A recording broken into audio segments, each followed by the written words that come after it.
Tony, after 17 deputies have been arrested and charged with fraud. Local 10's Roy Ramos is live with this developing story. Roy. Nicole, and we have learned that nearly 100 BSO employees did apply for the PPP loans. And of the 100, 17 of them are now facing federal charges. Well, as you mentioned today, we did get a chance to speak with Broward Sheriff Gregory Tony about these allegations. And he says if his employees were involved in this type of criminal activity, they do not deserve to be working in the law enforcement profession. Did you believe you were receiving these loans legitimately?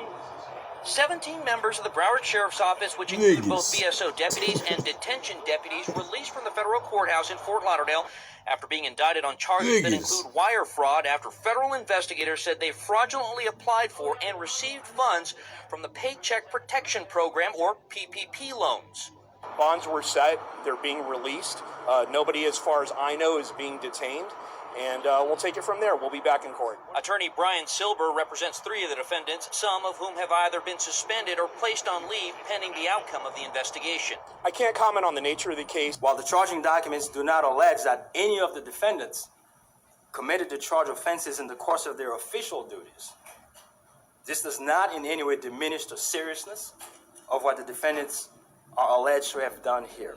Sheriff Gregory Tony said he first learned of the crimes in November of 2021, prompting him to investigate all 5,500 of his employees, including himself and other top brass. Of the 17 indicted, 7 BSO deputies and 1 sergeant in law enforcement, and 8 detention deputies and 1 sergeant in corrections. I hate to see that, knowing some of the individuals and seeing the names on that list that's being indicted, some of them were good officers. But you're only as good as the last act and conduct that you execute. We learned the defendants involved received tens of thousands of dollars, and while the investigation has proved that some of whom were investigated did have legitimate businesses, at the very least, the 17 now facing federal charges allegedly did not. If you're going to be participating in criminal activities, we don't want you in this profession.